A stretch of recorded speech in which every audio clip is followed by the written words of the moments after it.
மாறன் சீரியல்ல இப்ப வீரா வந்து வேற லெவல்ல மாஸ் பண்ணிட்டாங்க. எல்லா ஆதாரத்தையும் நிரூபிச்சு காட்டுறேன் அப்படின்னு சொல்றாங்க. அது மட்டும் இல்லாம ஆதாரத்தையும் ராமச்சந்திரன் கிட்ட மாசா வந்து குடுக்குறாங்க. மிஸ் பண்ணாம ஃபுல்லோடையும் கேளுங்க. விசிஎன் சுத்தமா போமாட்டேங்குது. பார்க்கறதுல லைக் பண்ணிட்டு பார்த்தீங்கன்னா, எனக்கு கொஞ்சம் பேச வந்து மூடிட்டா இருக்கும். வள்ளி கிட்ட வேக வேகமா வந்து பேசுறாங்க. நம்ம ராமச்சந்திரன், "உன் பையன் என்னலாம் வந்து பண்ணி வச்சிருக்கான் தெரியுமா? இத்தன நாளா அவன் எனக்கு புடிக்காத புள்ளையா தான் இருந்தான். ஆனா இப்பல்லாம் எனக்கு தெரியுது. அவன் இந்த வீட்டுக்கும் சம்மந்தம் இல்லன்னு முடிவு பண்ணிட்டு, என்னென்னமோ காரியம் பண்ணியிருக்கான். அண்ணே, எனக்கும் மாறன் நடந்துக்கிற சமீபத்தில நடக்கிறது எல்லா விஷயமும் சுத்தமா பிடிக்கவே இல்ல. ஆனா, அதுக்குன்னு அவன் கடையிலலாம் வந்து பொறுப்பா இல்லன்னுலாம் சொல்லக்கூடாது. நமக்கு பிடிக்காத விஷயத்த செய்றாங்கிறதுக்காக, நம்ப பழி போடுற வேலையெல்லாம் வச்சுக்காதீங்க. அது சரிப்பட்டு வராது. மாறன் கடையில எவ்வளவு பொறுப்பாளின்னு உங்களுக்கே தெரியுங்கிற மாரி சொன்னோனே, ராகம் வருவான். அதுக்கப்புறம் பேசுங்கன்னோனே, "ஏய்! அண்ணன் என்னென்னமோ சொல்றாங்க. அத்த, யாரோ மாறன வந்து ஏதோ பிரச்சனை பண்ணணுன்னே சொல்லிட்டு இது மாரி பண்றாங்க. அது மட்டும் தெள்ள தெளிவா தெரியுது. டேய்! யார கேட்டுடா இவன கூட்டிட்டு வந்தேன்னு சொல்லி ராகவன் வந்து சத்தம் போடுறாங்க. இத்தன நாளா நீ எனக்கு பிடிக்காதவன்னு நெனச்சேன்டா. இருந்தாலும் என்னோட புள்ளன்னு தான்டா நான் மனசுல வந்து நெனச்சிருந்தேன். ஆனா நீ எப்ப இப்படியெல்லாம் வந்து பண்ண ஆரம்பிச்சுட்டியோ, கண்டிப்பா நான் ஏத்துக்கவே மாட்டேன். இந்த வீட்லயே நீ இருக்கக்கூடாது." அப்படின்னு சொல்லும்போது, "அப்படியெல்லாம் இங்கேருந்தெல்லாம் முடியாதுப்பா. என் தம்பி இங்க தான் இருப்பான்னு" ராகவன் வந்து மாஸ் பண்றாங்க. "ஓ! அப்பன்னா அண்ணனும் தம்பியும் ஒண்ணு. அப்பாவ வேணான்னு சொல்லிட்டியா ராகவா? எப்புட்றா என் பேச்சுக்கு எதிரா நீ பேசுற? நீங்க சொல்றதுக்கு எல்லாத்துக்கும் ஆமாஞ்சாமின்னு சொல்ல முடியாதுப்பா. தம்பி மேல எனக்கு நம்பிக்கை இருக்கு.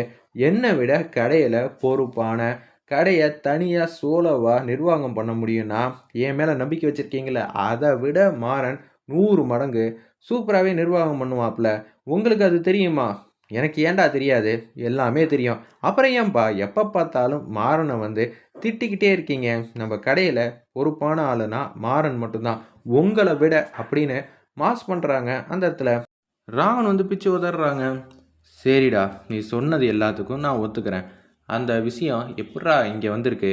அப்படியாப்பா, ஏற்கனவே குடோன்ல உங்களுக்கு ஒரு பிரச்சனை வந்துச்சே, அந்த விஷயத்துக்கும் மாறனுக்கும் சம்மந்தம்னு சொல்லுவீங்க போல இருக்கே அப்படின்னு சொன்னோனே, ஏய் யாருக்குடா தெரியும்? நான் இந்த விஷயத்தெல்லாம் கண்டுபிடிக்க கூடாதுன்னு சொல்லிட்டு, ஏதாவது நம்ம குடும்பத்த சேர்ந்தவங்க கூட பிரச்சனை பண்ணியிருக்கலாம்ல அப்படின்னு சொல்லும்போது, அத்த அவர கரெக்ட்டா பேச சொல்லு.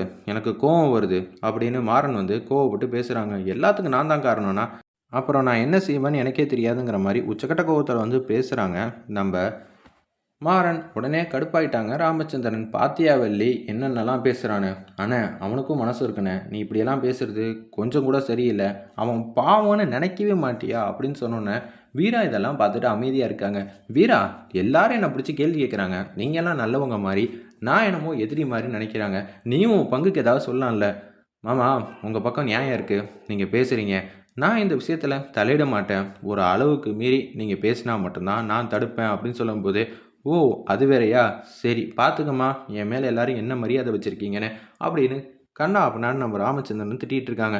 ஆரம்பத்துல இவன் காவேரிய தான் பத்திரமா அனுப்பிச்சு வச்சான்னு நெனச்சேன். இப்ப இவன் இந்த வீட்ல நிரந்தரமா இருந்தான்னு வச்சுக்கயேன், நான் அடுத்தது அந்த இடத்துல வந்து சேர்ந்துர வேண்டியது தான் அப்படின்னு சொன்னோனே, செம்மையா வந்து இவ்வளோ நேரம் என்ன சொன்னாலும் பரவால்ல. அப்பா நம்மள எதுக்கு மதிச்சிருக்காங்க, நம்ம அப்படியே இருந்துரலான்னு தான் மாறன் வந்து அமைதியா இருந்திருக்காங்க. என்னையா நினச்சுக்கிட்டு இருக்கேன்னு, நம்ம ராமச்சந்திரன வந்து வெளுத்தெடுக்குறாங்க. நான் இருந்தா உனக்கு பிரச்சனை. காவேரி அம்மா போனதுக்கு நான் தான் காரணங்கிற. கொஞ்சமாவது உனக்கு மனசாட்சியே இல்லையா? இத்தன வருஷம் ஆயும், இதையே சொல்லிக்கிட்டே இருக்கியே! உனக்கு அறிவு இருக்கா இல்லையாங்கிற அளவுக்கு மாறன் வந்து திட்டுறாங்க. அந்த இடத்துல எல்லாத்துக்கும் நான் தான் காரணம்னு. இவரு என் பக்கத்துல கூட உட்கார மாட்டாரு. நான் உட்காரணும்னு, சாப்பிடணும்னு ஆசைப்பட்டா இவரு எந்திச்சு போயிடுவாரு. இந்த பிரச்சனைக்கான மூல காரணமே, நான் இப்படி பொறுப்பு இல்லாம ஆனதுக்கு இவரு தான காரணம். இல்லாட்டி நான் எவ்வளோ எங்க இருந்திருப்பேன் தெரியுமா? அப்படின்னு சொல்லும்போது, இங்கேருந்து மரியாதையா வெளியில போடா. என்ன பார்த்து இப்படியெல்லாம் பேசணும்னு உனக்கெல்லாம் தகுதியே கிடையாதுன்னு சொன்னோனே, மாமா நீங்க சொல்றதெல்லாம் ரொம்பவே தப்பு. அவர வீட்ட விட்டு சொல்ல நீங்க யார் மாமா? இந்த வீட்ல நீங்க கண்டிக்கிறதுக்கு எல்லா உரிமையும் இருக்கு. நீங்க வீட்ட விட்டு போங்கங்கிற மாரி சொன்னனால தான் நான் வந்து உள்ள வரேன். பார்த்துக்க. எல்லாரும் என்னென்னமோ பேசிட்டு இருக்கீங்க. இந்த குடும்பத்துல இவன் மேல மட்டும் பழி போடுறதுக்கு எல்லாரும் வந்துருவாங்க. ஆனா, அதெல்லாம் உங்களுக்கு தெரியாமலாம் இல்ல. எல்லாமே தெரிஞ்சிருது. நீங்க இப்படியெல்லாம் பேசுறீங்க. ஓகே. இது ஒண்ணும் புதுசு இல்ல. மாறன நான் பத்திரமா வந்து காப்பாத்திர்றேன். ஆனா, இந்த பிரச்சனையிலேருந்து மாறனுக்கும் எதுவும் சம்மந்தம் இல்ல நிரூபிச்சதுக்கு அப்புறமேட்டுக்கு தான் நாங்க 2 பேரும் இந்த வீட்ல இல்ல. அப்படியே போகிறோங்கிற மாதிரி சொன்னோன்னே வள்ளி வந்து கடுப்பாயிட்டாங்க. எல்லாரும் போகிறேன் போகிறேன்னு சொன்னால் இந்த பிரச்சனையை நாங்கள் ஆரம்பிக்கல வள்ளியம்மா, இவங்க தான் ஆரம்பித்தாங்க. அவங்கவுங்க பிரச்சனையை அவங்கவுங்க பார்த்துக்கணும்னு முடிவு பண்ணியிருந்தாலே நிம்மதியாக இருந்துடலாம். எல்லாரும் ஒத்துமையாக இருக்கணும், ஒரே குடும்பமாக இருக்கணும்னு நினைக்கிறோம்ல, அதனால தான் நாங்கள் வந்து ரொம்ப கஷ்டப்பட்டுட்டு இருக்கோம். இவர் எல்லாத்துக்கும் வந்து பேசிகிட்டு இருக்காரு. வள்ளியம்மா எல்லா உண்மையை கண்டுபிடிக்கிறேன், கண்டுபிடிச்சதுக்கப்புறமேட்டுக்கு நாங்கள் ஒரு அதிரடியான முடிவு எடுத்துக்கிறோம் அப்படின்னு சொல்கிறாங்க. அது வரைக்கும் மாறன் இங்கே தான் இருப்பான். எப்படி இருந்தாலும் போகிறதுன்னு முடிவு பண்ணியாச்சுன்னா அப்படியே போக வேண்டியதானே. உண்மை தெரிஞ்சு எல்லாருக்கும் எது உண்மைன்னு புரிய வச்சதுக்கப்புறம் தான் நாங்கள் 2 பேரும் வீட்டை விட்டு போவோம். அது வரைக்கும் அசிங்கப்பட்டெல்லாம் போக முடியாது மாமா, இது எங்களோட கௌரவம்னு சொல்லிட்டு மாறன் கையை பிடிச்சிட்டு மாசா வந்து வீட்டுக்குள்ளே வந்து கூட்டிகிட்டு போகிறாங்க. அந்த இடத்துல விஜி நான் உன்னை சும்மா விட மாட்டேங்கிற மாதிரி விஜயை வந்து பார்த்துட்டே போகிறாங்க. அந்த இடத்துல இது எல்லாத்துக்கும் காரணம் யாருன்னு நான் கண்டுபிடிச்சி காட்டுறேன்னு சவால் விடுறாங்க. அந்த இடத்துல உடனே விஜய் மாட்டுக்கும் விடுங்க மாமா, ஏதோ தெரியாமல் நடந்துருச்சு, பரவாயில்ல பார்த்துக்கலாங்கிற மாதிரி எல்லாத்தையும் சொல்லும்போது மாறன் கிட்ட வந்து பேசுகிறாங்க நம்ம வீரா. இதுக்கு பின்னாடி அந்த அதிகாரியாக இருப்பாங்களோ அறிவழகன் அப்படின்னு சொல்லும்போது, இல்லை அவரை சமீப காலமாக நம்ம பார்க்கவே இல்லை, அவருக்கும் இந்த விஷயத்துக்கு சம்மந்தம் இருக்கான்னு யோசிக்கலை. இருப்பினும் நம்ம லாயர்கிட்ட வந்து ஃபோன் அடித்து கேட்போம்னு சொல்லிட்டு லாயருக்கு வந்து ஃபோன் அடிக்கிறாங்க. அந்த இடத்துல ஃபோன் அடித்தோன்னே பேச்ச ஆரம்பிக்கிறாங்க. இது மாதிரி எனக்கு ஒரு உதவி செய்யணும் சார் அப்படின்னு சொன்னோன்னே, என்னம்மா உதவி? இது மாதிரி அறிவழகன் எங்கே இருக்காங்க?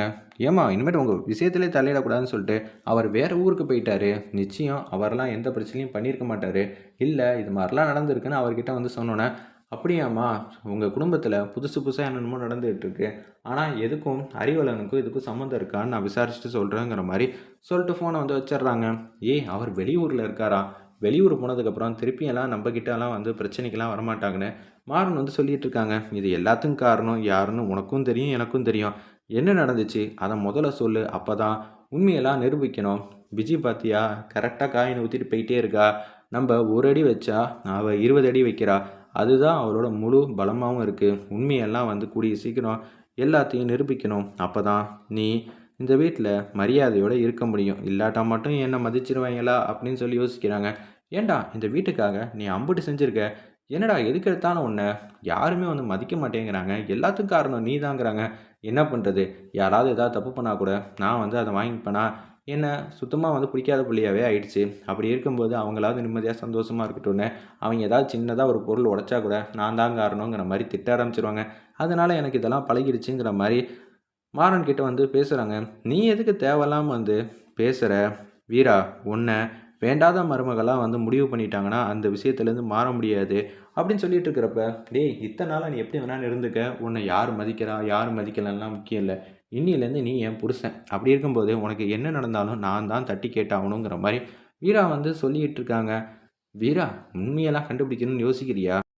வீரா நீ தேடி கண்டுபிடிக்கணும்னு நினச்சேன்னு வச்சுக்கியேன், ஒவ்வொரு ஆளாக தான் நீ கண்டுபிடிக்கணும் தவிர என்கிட்டலாம் வரவே முடியாது. அந்த அளவுக்கு நான் புத்திசாலித்தனமாக நான் ப்ளே பண்ணி வச்சுருக்கேம்மா அப்படின்னு விஜய் வந்து யோசிக்கிற மாதிரி காட்டுறாங்க.